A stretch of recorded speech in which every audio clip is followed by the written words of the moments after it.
Yeah. All right. Well, so as you guys know, we're going into the month of May, which is the month of grace. And I'm sharing a poem titled Landlord. It's about a gentleman going through a lot of toxic things in his life, but thank God for grace, he gets through it, all right? So,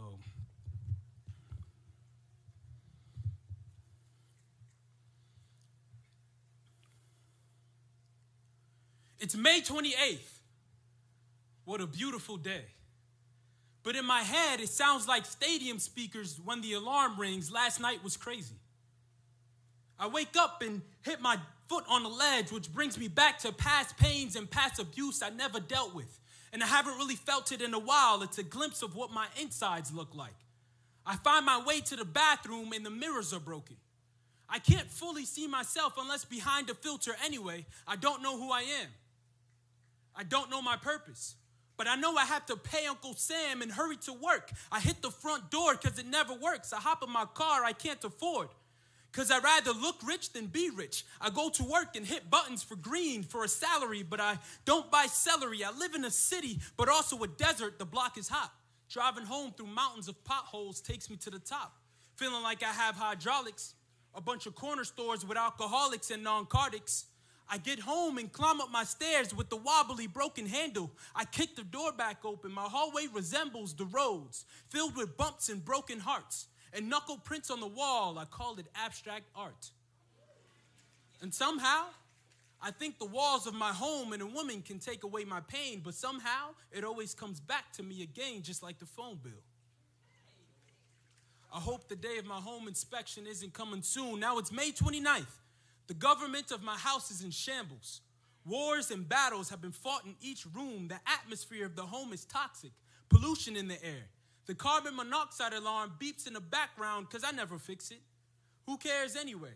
But anyway, I hit up one of my lady friends to kick it with. Funny how we went from Adult Swim to adultery in 3 minutes then. I asked her to make poultry with antibiotic gimmicks that spell out GMOs. I'm not the only tenant I lease to the rodents. I leave food for the cockroaches. I named one Lazarus because he eats the crumbs. I gotta survive. It's either 4 for 4 or one salad for 10. My home has a horrible stench. Not sure if it's the paint on my walls that looks like throw up or the green eggs and ham in my fridge that makes me throw up. My mirrors are still broken. I hardly ever call my landlord for help or guidance because I can do it myself. Now, it's May 30th. I cut the TV on and the news is telling me that black boys are dying. The government is lying. Nuclear weapons keep people from flying. Celebrities are crying because their homes were invaded. Divorces because their spouse was cheating. I find out my favorite artist has been checked into a psychiatric ward. Wow, I thought money was everything. Then the news goes in about abortion. And at the same time, my lady friend hits me up saying that she's 3 months late. Man, look at the pro-choices I made in my pro-life. In my house, instead of asking God, we ask Google or Alexa. And she can even sing. She's my American Idol. I nicknamed all my technology Belle. I blast music that tells me to stay in a depressive state. And by the way, I broke the faucet, but it wasn't me. The music made me do it. Look who I choose to be my influence. And now, it's May 31st. I'm pacing back and forth trying to figure out how I'm going to pay rent on the 1st. Guys, look at what I've done to this wonderful piece of real estate given to me by my landlord. Earth, humans, all of us. Look at what we've done to this wonderful piece of real estate given to us by God. Man, my landlord is going to kill me. But then I remember, there's a grace period to pay the bill.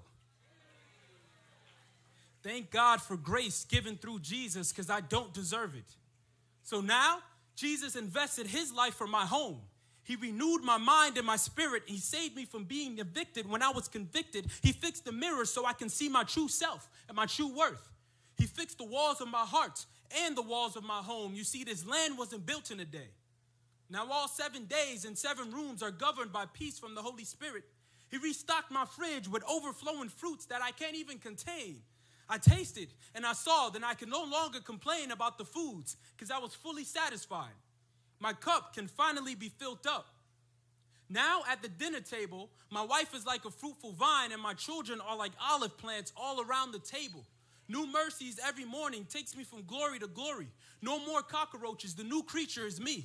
And in my house, we shall serve the Lord. Again I say, in my house, we shall serve the Lord. But look, I still suffer a lot. I still go through many problems. But I know my God is able, so I put my trust in him. I dig deep to find the joy within all the trials I go through. The wisdom and vision from God allows me to see the purpose behind them. The armor of God protects me from the wicked ones because we're the light of the world. And I realize that I'm still here on this land, thanks to the Lord of this land, sending his son to pay for my rent, my dues, my sins, my life, Thank you.